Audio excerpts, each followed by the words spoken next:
Hi everyone, and welcome to the Social Media Strategy Podcast. Today we have a very special guest, and for those who are listening to this, we're actually going live on Facebook as well as a little pre-teaser because we're going to launch next week in social media marketing world.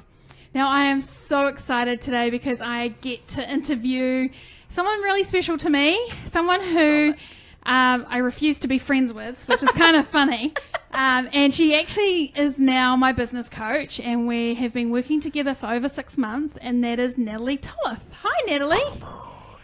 So Natalie is from Catapult Your Business, and why I've brought Natalie on for my social media podcast session is because what she does on social media is a lot different from everyone else. She's very authentic. She tells you how it is, and she's got some really good tips about procrastinating online, about being yourself and being authentic. So let's just quickly go into a little bit about you, Nat, and your journey, because you've had a really interesting business journey. So let's tell the audience, how did you get to where you are right now? Hey, thanks for having me on, P. And thanks for being my friend finally. It only took 2 years. Yeah. No, I'm a slow learner. And actually one of the reasons I was able to, be a guest on your podcast is because I just freaking asked. Yes. And, for me, that is something that I've learned, that if you want something, you actually have to take the actions to go get it. And often that just means, freaking asking. What's the worst that you were going to say to me, Pete? No, bugger off. Yeah. I then just would have asked someone else. But, my journey, I'm going to try and keep it really short, but I'm actually a chef by trade. So I've come from an engine room team arena, and I got into chefing because I had my first job when I was about 13, and I was rolling ice creams, and I was freaking good at it.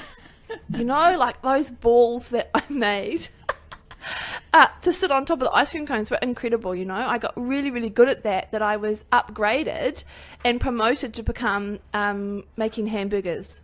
Wow. I was the best flipper with the hamburgers. The system and the mental capacity you had to have in a hot kitchen, I really thrived on having to have a team to do it. You can't do it alone. And then I felt I've always loved to eat, and I still do, and actually that's my whole life basis. And so I had a natural flair with people and then with food. So I actually got one of the last traditional chef's apprenticeship here in Auckland. They actually don't do them traditionally anymore, which basically means I was French trained in a Scoffier way. So it was a 3-year apprenticeship at Auckland Hyatt.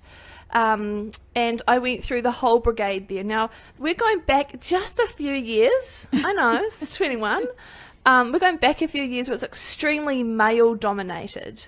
So out of a brigade of 25 chefs, there was three chicks. So I have a big potty mouth. Because you didn't have to become one of the boys, but my gosh, if you didn't have a backbone and didn't believe in yourself and who you were, you just kind of floated down the river like a leaf. I don't know. I come up with weird analogies, so be prepared for anything today. No, well, I love them, so keep going. So, I learned a lot about myself working in a male-dominated industry. Hence why I have a very masculine attitude towards taking action. And that's actually what I appreciate about males, is they're like, hey, here's a pen. Do you want to buy it? Instead of women, we're like, hey, I got this cool pen, but I'd let you have 50% off. Even show them the pen, so I really appreciate the male industry. So from there, I realised that I loved working with people. Thought New Zealand was boring. Don't forget, at that time I was 21, so I was too fly for Auckland. So I went over to Europe, and I didn't come home for 7 years. And I lived in London and then worked in cookery holidays in Italy. Wow. Yeah, pretty rad, right? So I was one of those geeks who actually came home with money. I didn't spend it all. I came home, thought I was a big frickin' know-it-all. Some people could say that I still am, but we can debate about that. And I wanted to run my own cafe restaurant because I thought I was the bomb. What I lacked was actual business nous and went in with a partnership. At the time, didn't know her, and she's like, hey, do you want to be my business partner? I'm like, all right. Crashed and burnt, learnt so many lessons. So instead of going to university, I just went and did it. Yep. From there, I became a consultant, a business consultant, consulting to cafe and restaurant owners of what not to do, because I learnt that really hard and we lost a lot of money. So from there, I realised also that people were taking young New Zealanders into their cafes and restaurants and not training them. Like, really didn't care too much about how they were treated. And so I wanted to become a teacher and a tutor to help, young New Zealanders, especially in the hospitality. So I went and became a tutor at Crown Institute of Studies. This is the short version, by the way. And from there, I'm quite a bit of an extrovert, those of you who don't know me. And I was headhunted by the owner at the time. I didn't know he was watching me, because that would have been a bit creepy. But they went through a bit of a receivership and they needed someone to run the school, and they fucking chose me. Oh my gosh. I know. I was like, is this a joke? Is this a prank? And it was the first time I was actually lost for words, because I'd had, my first daughter was a year. I was running the career department and being a tutor, and here they were saying, we want you to run the ship. And I was just like, are you guys on drugs? Like, what is going on? Because, I was a woman, I was a mother. I was like, this is rad, but freaking scary. And he was the first guy who saw my leadership qualities that I hadn't really thought about, because I don't know, I hadn't nurtured that side of me. And he said, you're a leader, you have an energy, and we need that in you. And they literally threw me in the deep end. So that must have been a real massive learning curve. Huge. Just doing that sort of thing. And so how long did you do that for? Yeah, so I did that for 6 years. Oh, wow. Yeah, so I was there for quite a while. Yeah. And in between that, because, I wasn't busy enough running a school and children, I, on the side, was trying to do my own online business, because that was all the rage, right? You go online. So I actually started a hospitality toolbox. Oh, wow. Blog. Yeah, no one knows about that. No, yeah. How did that go? Oh my gosh, it's amazing. It was so good. No. I just think it's like anything, you have to go on those journeys. You have to go on those failed journeys. It's just, it comes with the territory. Yeah. I learned how I was. I learned that I'm not very good at following a cookie cutter system. When you try and put any of us in a box, it doesn't quite work. It didn't go very well. I learned how to go technically online. Yeah. And then I was like, I hate this. What am I doing? I love people. So then I went and helped women go back into work. Catapult Your Career was born. Yep. And that's where you first met me. Yes, that is right. And actually what I appreciate about meeting you then is, even though you knew at the time that I wasn't quite on the mark with what I was doing, you didn't say it to me. You were still like, hey, I love what you're doing. It's nice to meet you. And I was like, oh my God, that was Pauline Stockhausen. You were there at the cafe. I remember the cafe meeting, and you were like, you went bright red. And then I went bright red. And then we were both like, oh my God. We've both met each other. So from being both of us online and seeing a lot of each other, and then we're in this one little cafe and we're like looking at each other like, I know you. So hey, let's Cool. chat. That was kind of cool. Yeah. And it's interesting that you said that, because when I was looking at you and you were doing Catapult Your Career, I could see that it wasn't where you were going to end up, because that you were more than that. And then so when you've moved into your business coaching, that you've just, since you made that decision to move into business coaching, you have flown, and you've flown so high, and it's been awesome to watch. That's why we're now friends. But, and what I love about you and why I wanted you on my podcast, I was going to, message you and say, come on, but thank you for sending me that rude message. But, because you do social media different than everyone else, you are front center, just doing it. And you've had some massive lessons this whole year. Yeah. And let's talk about those lessons, because I think that's, when I saw you at another cafe, this is funny, we always catch up in cafes, but when we went to I remember it very clearly. I came out to get a coffee, and the first thing I said to you was like, what's happened to your face? Like, it was shocking, you know, and you were just, you know, I jumped on social media and you were just brazen with it. You were like, this is me, this is how I look, this is my business, this is who I am, and I'm not going to stop. So let's talk about, for the people who are listening, what happened last year that really was, you know, it would have been a hard thing to go through. Yeah, it's such an interesting thing that happened, right? Is I'm the face of my business, literally. So it's kind of ironic that it happened. I was like, seriously, universe, what the hell? I literally woke up one morning, as you do, right? That's not unusual. The unusual bit is that half of my face had collapsed. It had paralyzed, and I looked like a stroke victim. And I remember taking a selfie, because that's what you do in this century. Yeah, you selfie it first. And I sent it to my mum with WTF, like, what the, you know, like, seriously. And she replied back with a lol. And she did that for me to just drop a level, to just be calm. Yeah. And then she rang me and she said, I'm fairly sure it's Bell's palsy. Like, obviously, I had no other, I didn't have a stroke symptoms. So, of course, I went to the doctor and he was like, oh, wow, yeah, it's Bell's palsy. And then he got all the other doctors in, and all of a sudden I was this freaking guinea pig, you know? Yeah, yeah. And I remember at the time thinking, my business is at the peak of taking off. Yeah. Do I constrict or do I expand? Yeah. Shit, what do I do? And because I'm so used to showing up and wanting to be authentic, as I was like, I can't hide this. I can't hide what's happened to me. So let's just go be out and be open to it.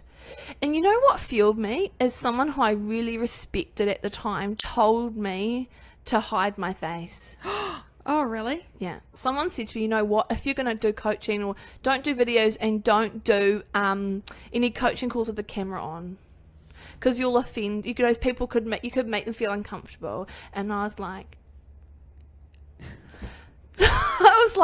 I get that though, because you know, when people have a disability, but that's your instant reaction, right? Your instant is to hide yourself away and just be like, get through it.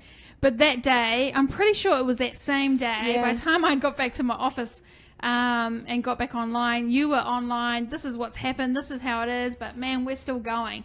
And my respect for you, you know, it was pretty high then. It just flew through the roof, and I was like, man, this chick is so cool. This is exactly what social media is all about. It's about being real, the hardships and the good ships, the good ships, because you know, we all, it's that, you know, and this is something you say all the time, and I love this, you know, those highlight reels, you always see all the good, oh, that person's doing well.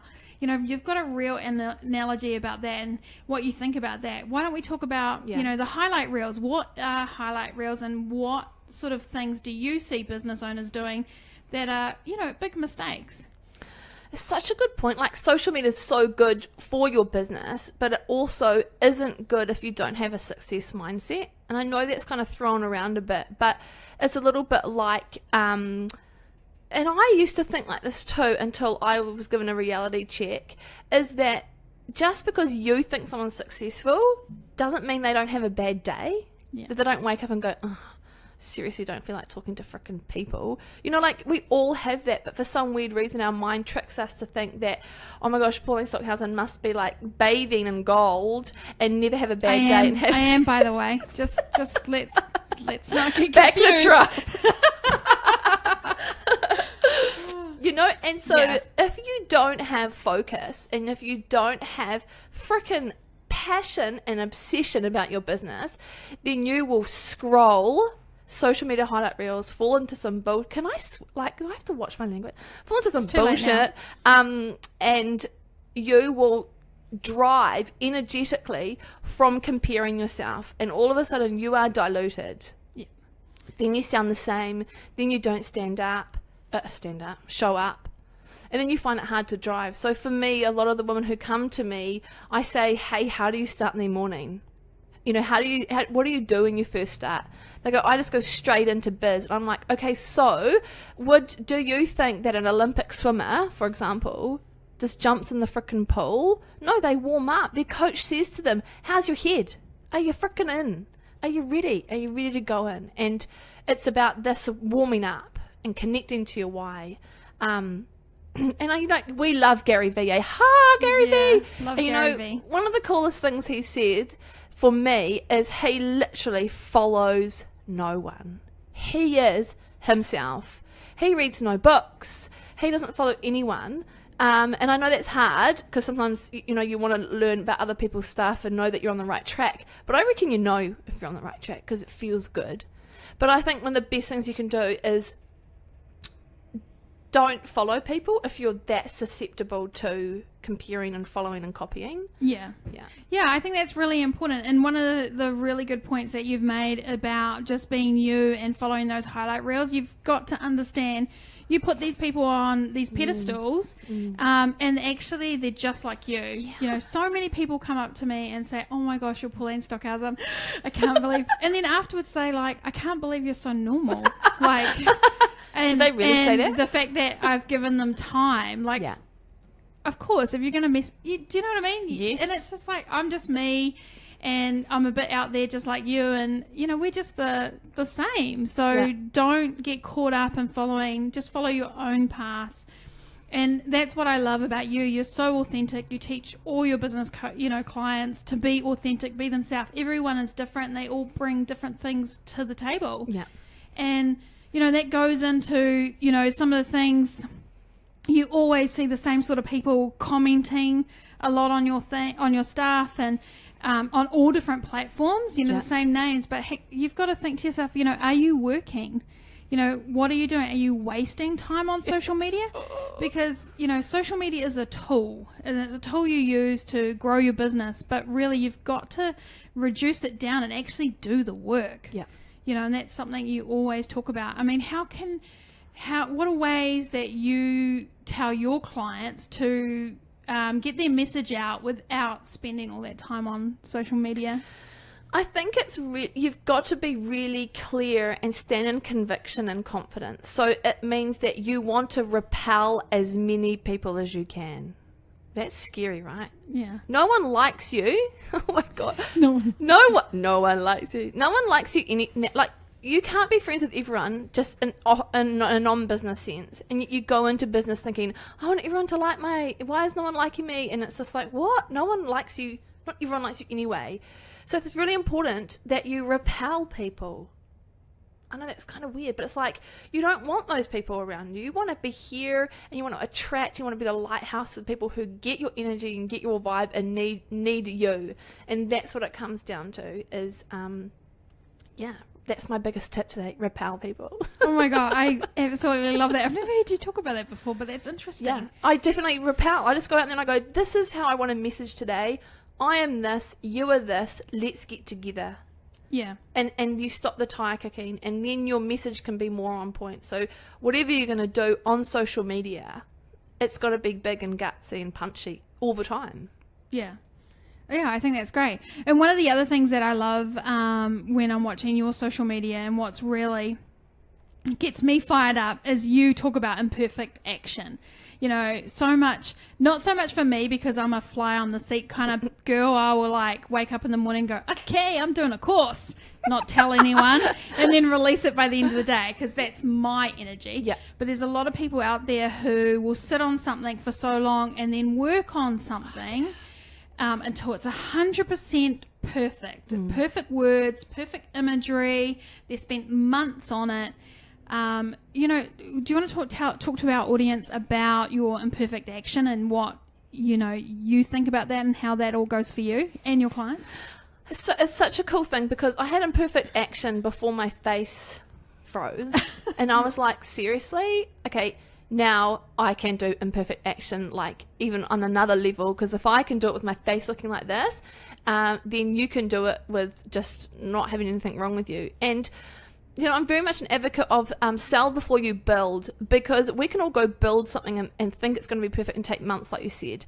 But people underestimate, and my clients underestimate, the actual amount of freaking action, energy, and money it's going to take to sell something So if you go and spend all that time trying to build it and no one knows who the hell you are, and even when people do know who you are, you and I have to actually work really hard to sell something. We have to actually put in a lot of behind the work engine room guts. Yeah. Right? And if you're not used to that and you go build something and go, no one has bought it, because I did that. I made something and no one bought it. And I'm like, I'm just going to quit. Yeah. Well, it's funny because that was the first thing I did as well. My first course, I made it 100% all done. No one bought it. And then and it took me like 3 or 4 months to get the courage to do another course. Yeah. I was like, no one's going to buy it. No one likes me.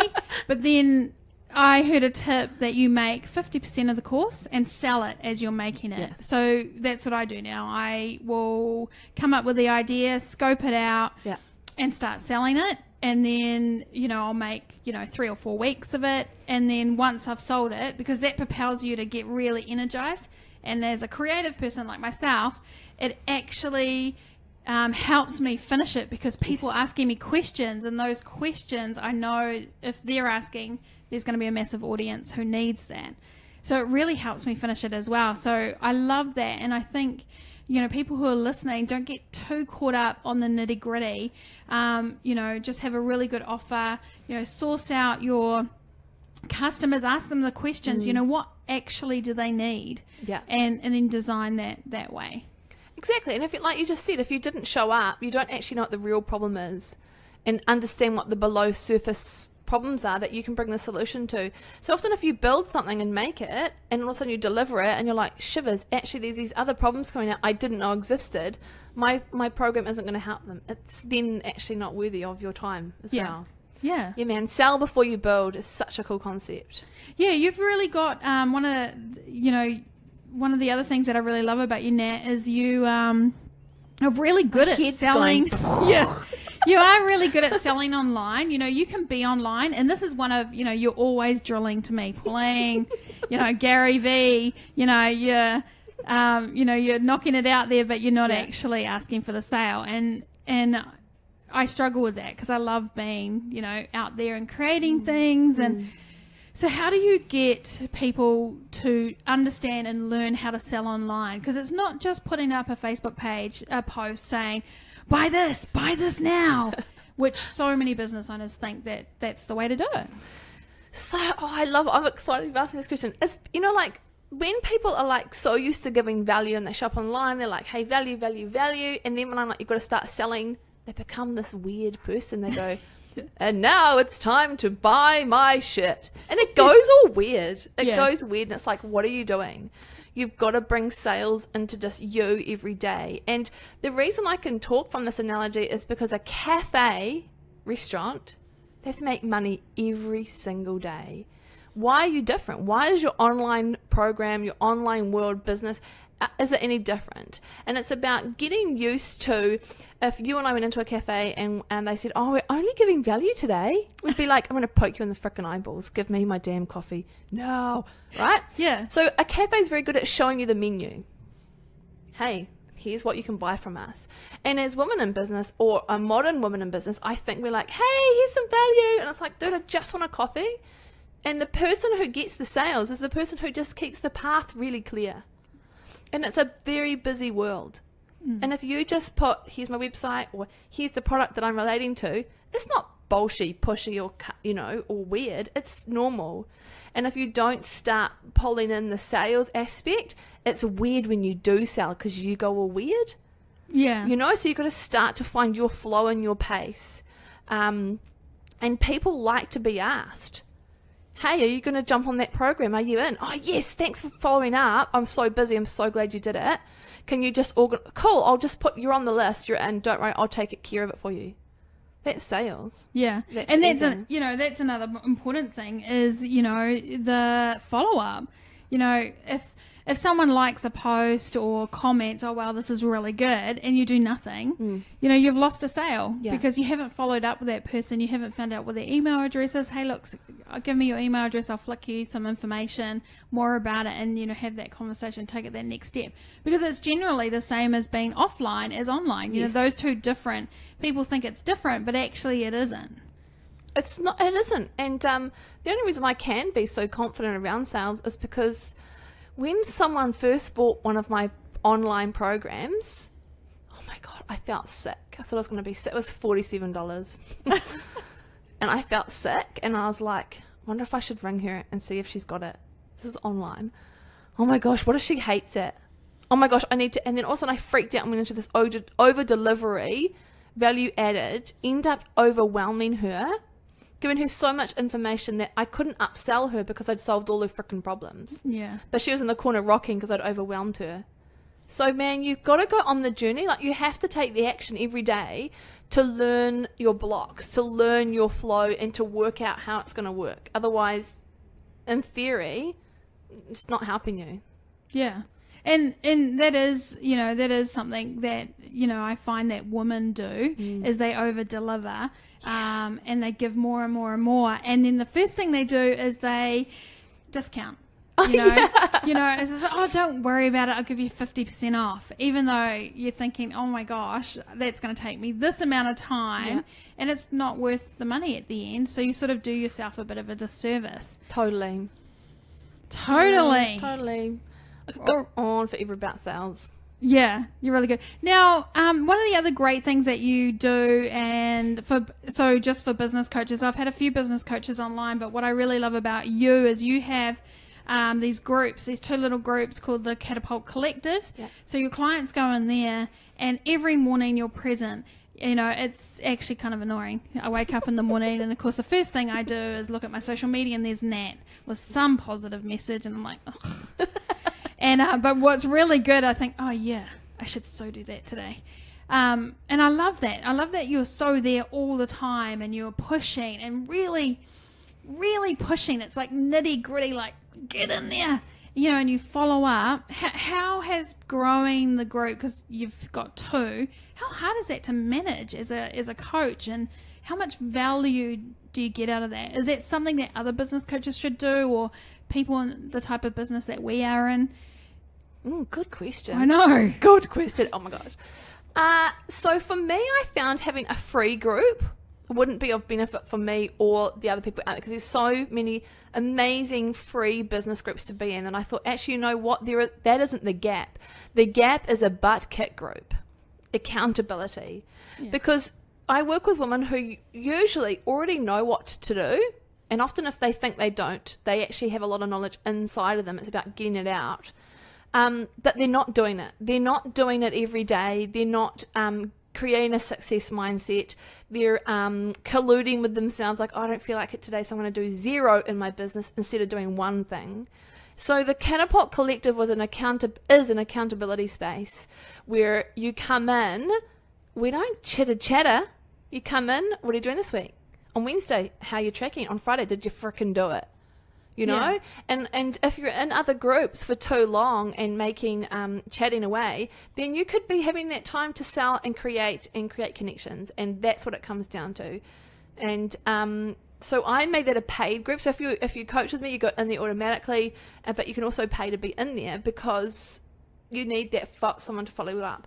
And I think because I care so much, I do show up personally, because it is that knowing that someone is actually holding you accountable. Yeah. Like, I can't have an accountability group if I'm not going to then show up each day. And I show up too. On a Monday, I'm like, this is what I'm doing. And on a Friday, I show up and go yes, no, or whatever. Yeah. But it's very, very cool because I get to trial programs in there. So if my collective ladies don't buy, I know it's not going to fly out in the bigger online world. Oh, good. So it's like a little testing space as well. Shh, don't tell them that. Oh, right. But yes. Everyone who's listening, she really does track you as well. So, if she sees you in a group chatting, you'll get this message, what are you doing? Yeah, why aren't you selling? And she hasn't done this to me, but I've heard she's done it to other people. But, and if you're making stuff and doing stuff that's not on your goals, which each month, which is me, because I'm so fly on the seat of the pants, like, I'm doing this. And, Nat will message me and go, okay, but how is that going to make you money? So I've got to justify my actions, which is terrible, but actually it's probably really good, and having a business coach. It was funny, I was having a conversation with someone who's coaching with me, And I was like, oh, yeah, no, that's a really good idea. I'll tell my business coach about that. And she stopped and she goes, I'm sorry, you have a business coach? Oh, wow. And I was like, yeah, of course I do. I need someone to be accountable to. I need someone to motivate me as well in my business. Of course I have a coach.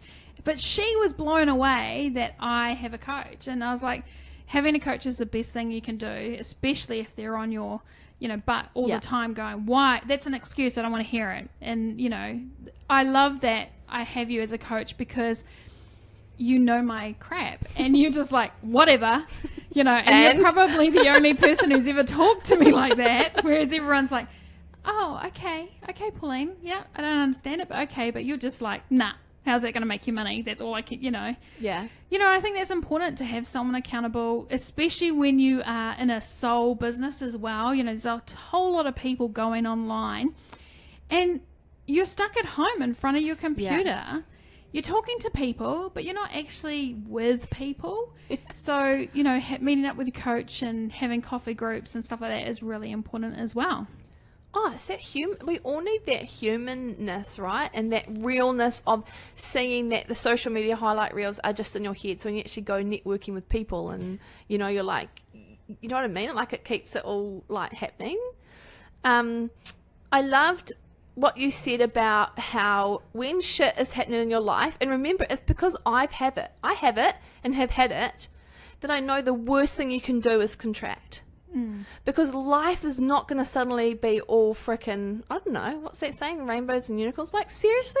Yeah. You have to learn to expand within that. And if it's just a couple of things a day that's going to move you forward, that's what it's about. So I definitely coach in that kind of, you can't say you don't have time and it's not working if you're finding the time to do something else. Like, where are your values? And it's that accountability, because that's where I've been held and my feet to the fire. Yeah. And business is very simple. When someone says to you, find a solution for the problem and sell it, and we just go discombobulate the hell out of it. Yeah. It's like, what are you doing? Yeah. And that's the other thing. Business owners make excuses all the time. Yeah. I mean, I could make 1,000 excuses. I had some really good excuses the last 6 weeks because I moved to the country and we've had no Wi-Fi. But here we were, me and my teenager, at the library. I haven't been to the library for over 20 years. And here I was in the library, studying for my course, getting prepared for my speech next week. So there's no excuses. I might not have Wi-Fi at home in the country. I might not have power, which was, which I didn't have, but business comes first. So I found solutions, worked out of different offices and stuff just to make it work. So unless you're in the middle of the desert and you can't get anywhere, there's no reason why you don't turn up in your business and make those decisions every day and keep going. Exactly. I so agree. And you've had some, adverse things happening, and as much as you wanted to go, oh, but this, you were like, oh, but how can I fix it, or how can I make it keep going? So yeah, you've done amazing. High five to you. High five. I'm pretty amazing.